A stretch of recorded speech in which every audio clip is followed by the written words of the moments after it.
Good morning, I am Asha. I will be discussing today on the queuing theory. So, queues are a part of everyday life. We have seen queues to buy a movie ticket, to make bank deposit, or to pay for groceries, mail a package, or to obtain a food in cafeteria, to have a ride in amusement park, and we have become adjustment to wait but still get annoyed by unusually long waits. So there are certain queuing models that are very helpful for determining how to operate a queuing system in the most effective way.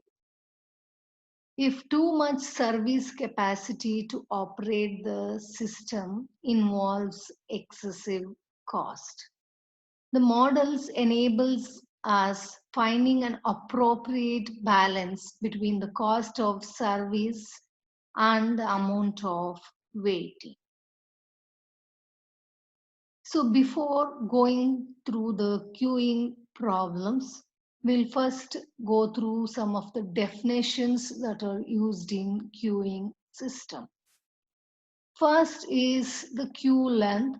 It is represented as L suffix Q, and it is defined as the average number of customers in the queue waiting to get service. See, if you see through the diagram, the lady is giving service to one of the lady here. Except this lady, whoever is standing in the queue, that is considered as the queue length. Those who are getting service, except them, whoever is standing in the queue is considered as the queue length. Whereas system length can be defined as the average number of customers in the system, including those waiting as well as those being served. If you see this picture, the including this woman who is getting serviced, whoever is standing in the queue. So total number of person including standing including this lady will form the system length. So difference between queue length and system length is, in queue length we are not considering the person who is getting serviced. In system length, we are considering the person who are getting serviced as well as the person who are standing in the queue. So waiting time in the queue, the average time for which a customer has to wait in the queue to get the service. Total time in the system is defined as the average total time spent by a customer in the system from the time he arrives till he leaves the system. That is the total time in the system. It is the summation of the waiting time and the service time. Next is the utilization factor. It is the proportion of the time a server actually spends with the customers. It is also called as the traffic intensity. How much time a server is actually spends with the customer is nothing but the utilization factor. So what are the characteristics of queuing system? There are 5 characteristics of a queuing system. The first one is the input process or the arrival pattern or calling population. Second one is the service mechanism or the service pattern or mechanism. Third is the queue discipline. Fourth one is the customer's behavior. And fifth is transient and steady states. We'll discuss each one of them. The first one is the input process or the arrival pattern or the calling population. The customer usually generally arrive in a random fashion to join in a queue. So the time duration between each customer's arrival is known as inter-arrival time, and this follows some probability law. If you see here, customers are imagined to arrive in a pattern where the arrival rate is said to be a Poisson's distribution. That means at the starting of the queue and at the end of the queue, the customer entering or the leaving will be low, whereas at the center, it will be the maximum number of people who are joining the queue. Whereas inter-arrival times is said to be exponential distribution. This is the exponential distribution. So at the inter-arrival time, it is said to be in an exponential distribution. So mean customer arrival rate is considered as the lambda. The service mechanism or the service pattern. It is nothing but the time taken by the server to serve the customer is known as the service time, and it is generally represented as mu. The next characteristic is the queue discipline. The most common disciplines are first in, first out, last in, first out, service in random order. You'll see the example for first in, first out. Suppose you are standing to in a queue to buy the movie tickets. Whoever is standing first will get the movie ticket first. That is the example for first in, first out. Last in, first out. Suppose in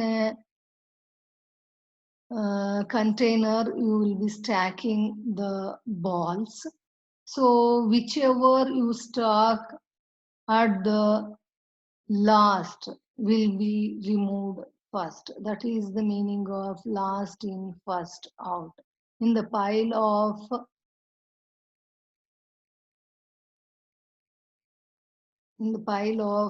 these pamphlets, whichever is at the top, that will be taken first, or the mails. So this is the example for the last in, first out. Service in random order. Suppose there are two people who have taken appointment in the hospital. They are waiting to get service, but suddenly a emergency patient comes and the doctor has to look into that patient. So this is nothing but the service in random order. Customer behavior. The customer who come and join the queue are generally observed to be behaving in the following ways.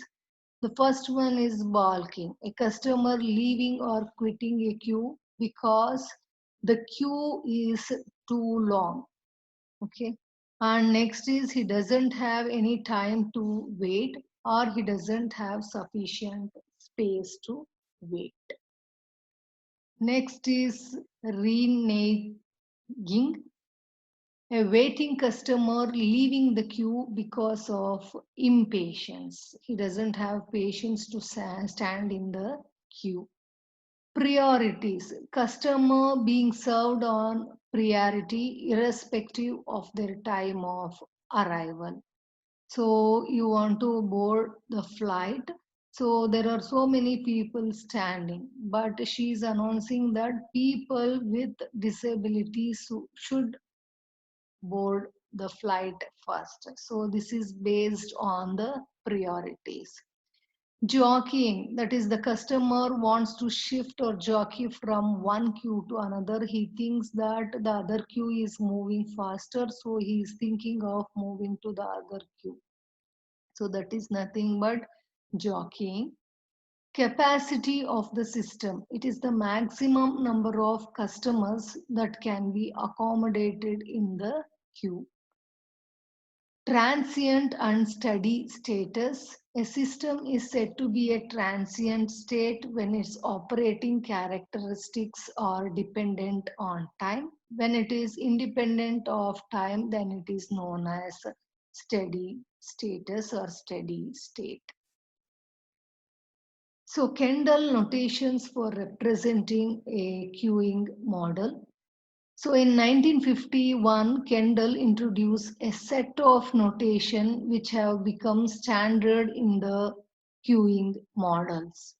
A general queuing system is denoted by A by B by C to the ratio of D by E, where A is the probability distribution of the customer inter-arrival time, B is the probability distribution of the service time, C is the number of servers in the system, and D is the maximum number of customers allowed in the system, and E is the queue discipline. This is the standard way of representing the queuing system.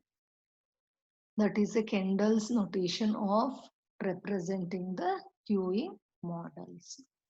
So classification of queuing models, there are 4 types of models if you see. So the classification based on m by m by 1 to the ratio of infinity by FCFS. That means m is exponential distribution of inter-arrival time of customers who themselves arrive at a Poisson rate.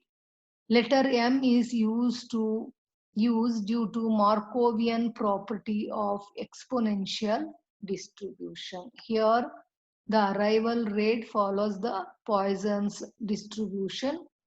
M is the exponential distribution of service time, and here the number of server is 1, and the queuing capacity is infinite, and it is based on first come first serve.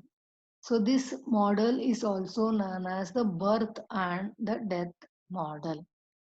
So the second model, the everything, all the notations are same except that single server, here it is having multiple servers.